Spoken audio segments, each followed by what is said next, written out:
네, 데일리 라이브 2부 계속해서 이어갑니다. 김지현입니다.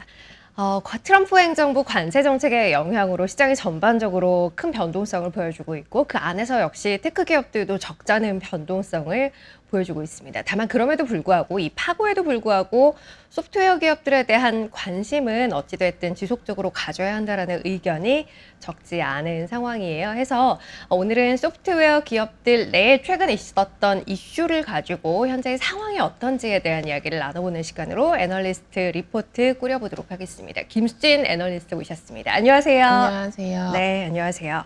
자, 오늘은 주요 이슈 업데이트? 뭐 정도로 네, 이해를 네. 하면 될 것 같아요. 네. 화제가 됐던 이야기들을 좀 풀어보는 시간을 준비했는데요. 어떤 이야기 나눠볼지 일단 오늘의 주제부터 확인해 보도록 하겠습니다. 자, 마이크로소프트 그리고 오픈 AI 등의 기업들을 중심으로 한 이슈들을 좀 살펴볼까 해요. 몇 가지 이제 굵직굵직한 이슈들이 3월 그리고 4월 지나면서 있었어요. 해서 그 이야기를 좀 나눠보도록 할 텐데 일단은 마이크로소프트 이야기부터 좀 해볼게요.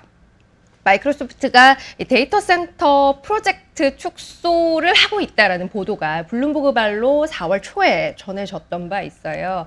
미국 내에서뿐 아니라 뭐 인도네시아, 뭐 호주, 영국 글로벌 내에서 전반적으로 데이터 센터 부지 계획을 뭐 연기하거나 아니면 축소하는 등의 움직임이 포착되고 있다라는 내용이었는데 이게 어떤 의미가 있는 건지 어떻게 보셨나요, 일단은?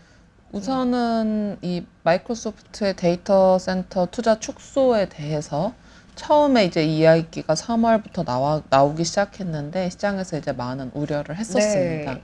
근데 이제 뭐 국내 투자자들 같은 경우는 이제 뭐 이게 캐펙스 축소와도 네. 연관이 되는 거 아니냐라고 해서 우려를 그렇죠. 많이 하셨는데 배경에 대해서 말씀을 드리면 우선 저는 이제 마이크로소프트가 일단은 다른 클라우드 업체 대비 투자 계획을 축소할 만한 상황에 놓였기 때문이다라고 말씀드리고 싶어요. 그 첫 번째 배경은 원래 이제 MS가 오픈 AI의 LLM을 사용하면서 오픈 AI가 자신들의 클라우드를 사용하게끔 독점 계약권을 맺고 네. 있었어요. 근데 이제 그 부분이 작년부터 조금씩 틀어지기 시작을 한 게 오픈 AI의 챗 GPT가 애플 스마트폰에 이제 들어가게 됐고요. 네네네. 그리고 이후에 작년 하반기에 오픈 AI의 데이터 로드라고 하는 워크로드라고 하는 이 데이터를 처리하는 부분의 상당 부분이 오라클 서버로 이전되고 있다라는 네. 기사가 뜨기 시작을 했거든요.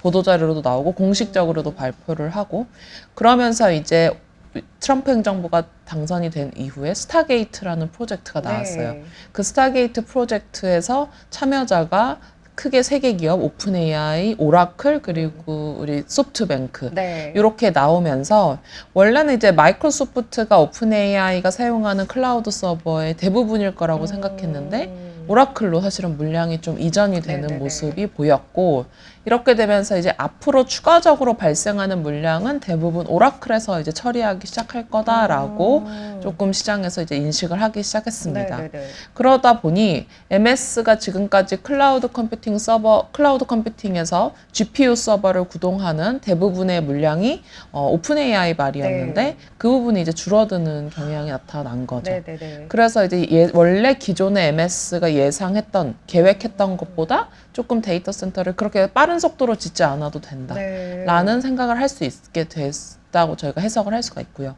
또 다른 하나 이슈는 저희가 이제 딥식이 등장한 이후에 네.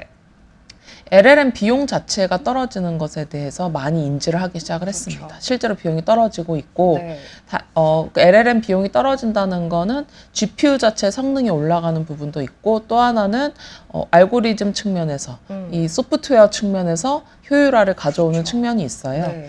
그러다 보니까 이 역시도 기존에 예상했던 것보다 우리가 조금 덜 투자해도 충분히 같은 양의 데이터를 구동시킬 수 있겠다라는 생각을 할 수 있는 거죠. 그래서 저는 이렇게 두 가지 측면에서 MS가 이제 데이터 투자 계획을 축소했다라고 보고 마지막 이제 세 번째 측면이 지금 관세 정책이 네, 이제 시작이 네. 된 이후에 어쨌든 데이터 센터라는 것도 지을 때 하드웨어가 필요하잖아요. 그렇죠. 네트워크 장비도 필요하고 네. 서버도 필요하고 그래서 그 부분에 있어서 지금 너무 빠르게 투자하는 게 지금 관세가 너무 막 계속 올라가고 있는 그렇죠. 국면이니까 네. 또 리스크에 노출될 수 있다 보니 약간 이 관세 정책의 분위기를 보고 속도 조절을 해야겠다라고 MS가 이제 판단을 내렸을 수 있죠. 그래서 이제 앞에 두 가지 요인 때문에 캡 투자가 축소됐을 때는 네. 좀 우려의 목소리가 나왔다면 그렇죠.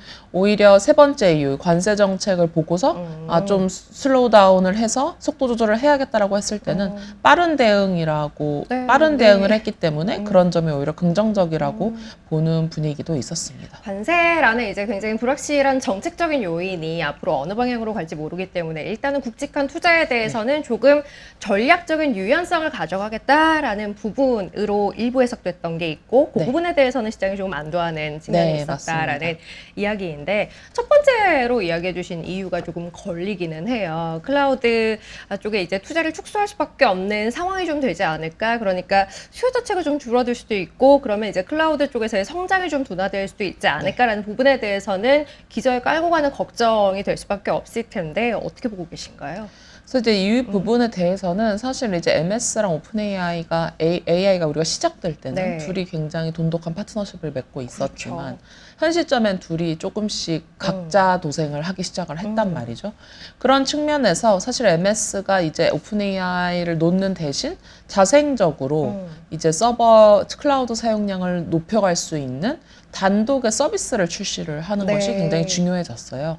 근데 이제 그 단독의 서비스라는 것이 우리가 이미 알고 있는 코파일럿, 그러니까 오피스에 붙어 있는 네, LLM, 그게 이제 대표적이라고 볼 수가 있습니다. 그래서 지금 일단은 우리가 그 윈도우 같은 경우에 올해 10월 달에 윈도우 10에서 11으로 무조건 전환해야 되는 시점이거든요. 네. 10의 라이선스가 종료되는 국면 시점이기 때문에 그래서 이제 그때를 타겟팅해서 코파일럿 사용량을 많이 높여가기 위한 시도를 할 걸로 보고 있어요. 그래서 다만 우리가 이제 그 시점이 하반기 이후라고 생각하고 네. 있기 때문에 올해 상반기 같은 경우는 클라우드 성장률이 올라갈 요인이 그렇게 많진 않다. 공백이 좀 있네요. 공백이 좀 있다라고는 말씀드릴 수 있습니다.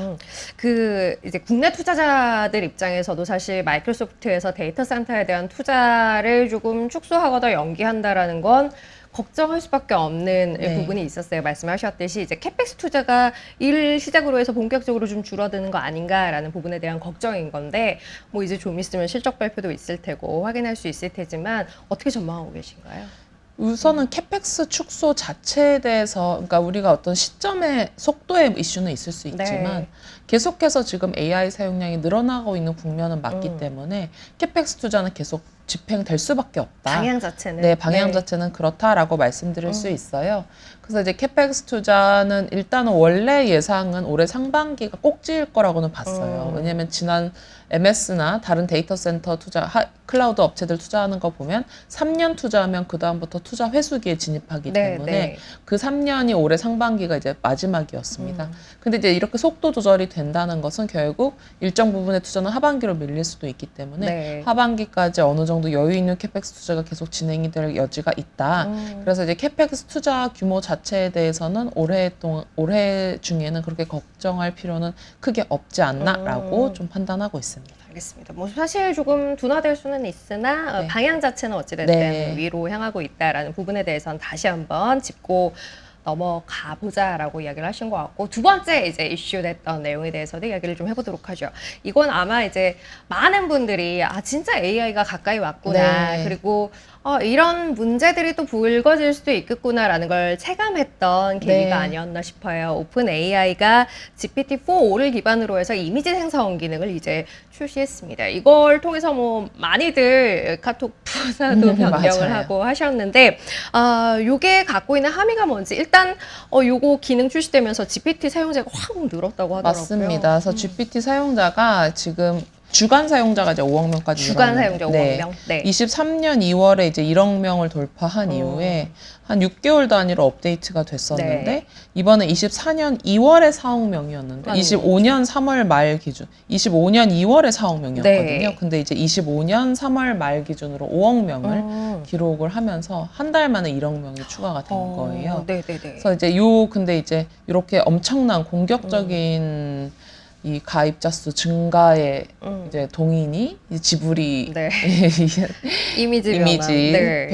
생성이었죠. 그래서 이제 뭐 아시겠지만 요즘 카카오톡 카톡 네. 프사에 너무 다들 지브리 네. 사진으로 온통 바뀌어 세상이 있고. 지브리가 됐어요. 네, 맞습니다. 그래서 이런 것들이 근데 어떻게 보면 사실 AI 산업에 굉장히 필요했던 존재다라고 볼 수는 있어요. 왜냐하면은 우리가 지금 계속해서 이야기했던 게 결국 AI 산업이 AI 산업 생태계가 선순환 구조로 성장하기 위해서는 서비스가 나와야 되는데 그렇죠. 우리가 네. 아직까지는 뭔가 되게 와닿는 서비스가 없다. 우리가 진짜 실생활에서 엄청나게 큰 변화가 있는 건 아니다. 맞아요. 그렇기 때문에 사용량이 늘지 않으면 지금까지 투자한 캐펙스에 대한 투자금이 회수되기도 어렵고 AI 새로운 앱들이 개발되는 것도 제한적일 거다라고 우려했는데 지브리라는 지브리 이미지 생성 네, 기능이 네.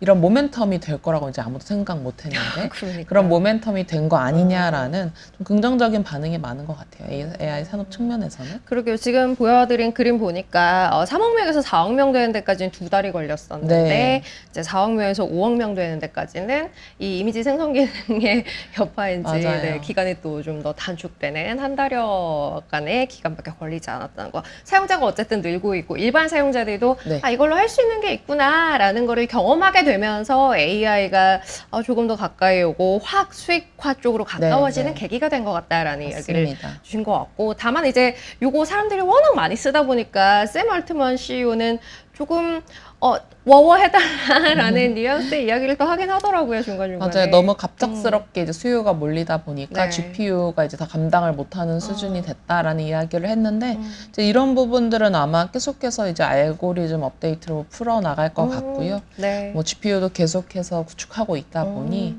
우리가 이제 이런 부분들을 좀 편하게 사용할 수 있지 않을까. 네. 그리고 뭐 또 다른 방법은 뭐 비용을 추가로 뭐 부과하거나 그렇죠. 이런 방법도 유료화하는. 네, 네. 있을 수 있을 것 같습니다. 마지막입니다. 마지막은 지난달에 전해진 소식이었어요. 구글이 사이버 보안 스타트업인 위즈를 320억 달러에 결국은 인수한다라는 이야기였는데 구글이 딜에 들인 돈 중에 가장 규모가 크더라고요. 일단은 위즈가 뭐 하는 회사인지 좀 설명 부탁드릴게요. 위즈 같은 경우 이제 사이버 보안 네. 회사고요. 그 사이버 보안 쪽으로는 이제 엔드포인트 보안을 비롯해서 클라우드 보안이라고 하는. 네. 그러니까 저희가 보안 쪽이 워낙 어렵다 보니까 이제 맞아요. 사실 자세하게 말씀드려도 이해가 네. 어려우신데 결론부터 이제 말씀을 드리면 클라우드 대표 보안 회사인데 이제 구글이 클라우드 보안을 강화한 이유는 구글 같은 경우가 클라우드에서 3위 사업자란 말이죠. 네, 아마존과 마이크로소프트에 네. 이어서.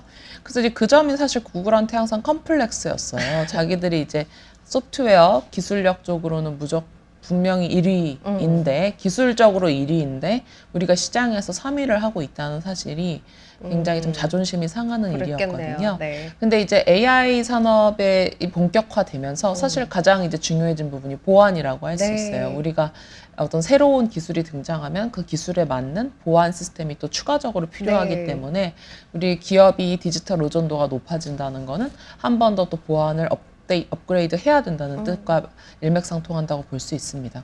그래서 이제 AI 시대에 구글이 클라우드 쪽으로도 점유율을 확보하는데 굉장히 열을 올리고 있어서 이렇게 보안 기업을 엄청나게 큰 금액에 인수했다는 것은 네. 그만큼 우리가 클라우드에서 베팅을 걸겠다라고 저는 이제 해석을 하고 있습니다. 클라우드에서 3위 사업자라고 하셨는데 클라우드에서 구글이 어느 정도 매출을 내고 있고 최근에 성장의 기울기는 어떠한지 그것도 좀 봤으면 좋겠어요. 일단은 가장 최근 분기에 이제 120억 달러의 매출을 기록을 했고요. 네. YY 그로스는 이제 한 30% 정도 됐습니다. 그래서 그로스만 보면 일단은 아마존보다는 높고 그래요. 마이크로소프트와는 이제 유사한 수준인데 아직 규모 자체는 마이크로소프트보다 훨씬 적은 상황이죠. 절반까지는 아니어도. 그래서 점유율을 확보하고 싶은데 네. AI 같은 경우가 그 MS의 그 AI가 사실은 무조건 클라우드 서버를 사용해야 되는 그렇죠. 존재이기 때문에 네네. 이번에 사실 구글 클라우드 성장률이 굉장히 좋을 거라는 전망이 많이 나오고 있어요. 그래서 그 배경으로 이제 지난주에도 구글이 이제 클라우드 넥스트라는 컨퍼런스가 있었는데 네네네. 여기서 이제 AI의 최신 기능을 발표를 했는데 그게 또 반향이 엄청 컸습니다. 그래요. 그래서 이제 이런 부분들이 다 구글의 클라우드 서버 사용에 연결될 거다라는 기대감이 큰 상황이고, 이런 AI 기능을 씀에 있어서 보안이 무조건 중요하기 때문에 그렇죠. 이 위즈의 네. 역할도 클 거다라고 이야기되고 있습니다. 클라우드 환경이 확대될 수밖에 없고 네. 거기에 이제 새로운 기능들이 더해지면서 또 이 환경 하에서의 보안이라는 게 결국은 가장 중요한 이슈가 될 수밖에 네. 없기 때문에 구글이 320억 달러라는 거금을 들여서 이 위즈라는 클라우드 환경 하에서 보안을 하는 회사를 인수했다 네, 정도로 이해를 하면 될 것 같고, 경쟁 당국의 심사가 있기는 하지만 어쨌든 이제 심사 절차가 다 마무리되고 나면 위즈는 구글의 클라우드 사업부 쪽에 편입이 네. 되는 걸로 이야기가 되더라고요. 구글이 이 위즈를 클라우드 쪽에 얹으면서 저희가 직접적으로 생각할 수 있는 경쟁력 강화 요인? 뭐 어떤 게 있을까요? 우선은 지금 사이버 보안 산업에서 네. 가장 큰 매출을 내는 회사 마이크로소프트예요. 마이크로소프트가 이 보안 산업에 진출한 게 근데 그렇게 오래되진 않았어요. 물론 우리가 윈도우라는 시스템의 기본적인 보안 시스템이 구축되어 있지만 이걸 아예 사업부로 떼내서 제품화한 것은 한 3년에서 4년 정도밖에 네. 되지 않았거든요. 그래서 요 보안 시장이 굉장히 큰 시장이기 때문에 이 보안 시장을 선점함으로써 클라우드 점유율도 계속 확보해 나가겠다는 계획이 있다. 그러니까 마이크로소프트에 대적하겠다라고 좀 이해를 할 수 있을 것 같습니다. 알겠습니다. 자, 이제 마지막 질문인데요. 글로벌 소프트웨어 업종 전반에 대한 이야기 하고 마무리하도록 할게요. 어닝 시즌이에요. 뭐 앞서 이제 캐펙스 투자 이야기도 했고 관세 영향력에 대한 부분도 사실 또 많이 신경을 쓰고 계시는 부분들이 될 텐데, 이번 어닝 시즌 관전 포인트 요건 꼭 짚어보셨으면 하는 부분 어떤 거 생각하고 계세요? 우선은 이번 어닝 시즌이 이제 중요한 포인트 중 하나는 관세라는 게 뭐 직접 사실 소프트웨어라는 산업에 직접적인 연관은 없지만 네. 기업들이 이제 그 관세 때문에 비용이 늘어나면 그렇죠. 그만큼 이제 지출을 줄이는데 그 지출을 줄임에 있어서 IT 지출에도 영향이 끼칠 수 있기 때문에 저희가 이제 그런 부분들을 좀 보수적으로 보고 있습니다. 그래서 이번 사실은 1분기 같은 경우는 워낙 막 트럼프로 정권이 바뀐 네, 이후에 네. 굉장히 매크로가 좀 혼란스러웠어서 기업들이 IT 지출 의사결정을 좀 딜레이 시켰을 가능성이 네. 있거든요. 그래서 일단은 최대한 보수적으로 사실은 실적을 보고 있고요.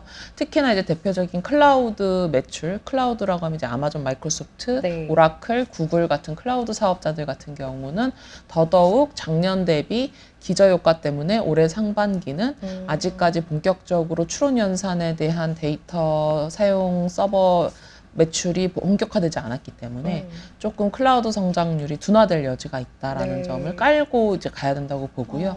개별 종목단에서는 네. 이제 각각 개별 기업들의 고객사들이, 그러니까 소프트웨어 고객사들이 수주를 딜레이할 여지가 있는데 사실은 일반 커머셜 기업보다도 즉 정부 공공기관, 네, 미국의 네. 이제 페더럴 거버먼트 관련 기관들이 그 도치 우리 정부 네, 효율부의 효율부. 영향으로 사실 딜이 취소된다는 이야기들이 몇 번 이미 나왔습니다. 맞아요. 그래서 이제 그런 부분들 때문에 정부 향 노출이 매출 비중이 큰 회사들은 조금 더 보수적으로 실적을 봐야 될 것 같고요. 네. 이제 반면에 최근 이 지브리 같은 앱들을 통해서 조금 AI 쪽이 일반인들 사이에서는 더 올라오고 있는 맞아요. 그림을 보이고 네. 있잖아요.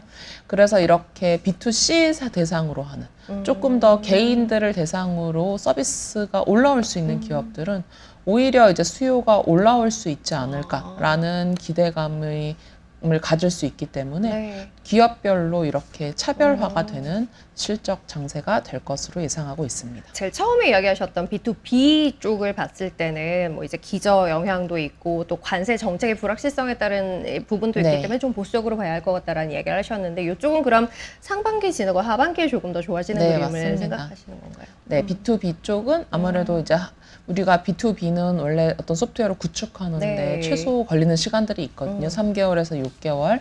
그래서 상반기보다는 지금 AI 에이전트도 굉장히 활발하게 논의되고 있기 때문에 하반기가 좀 더 유리하고 네. 오히려 B2C 단에서 뭔가 이런 어플리케이션들이 사용되는 부분이 보이는 기업들이 있으면 먼저 올라올 수 있을 거다라고 보고 있습니다.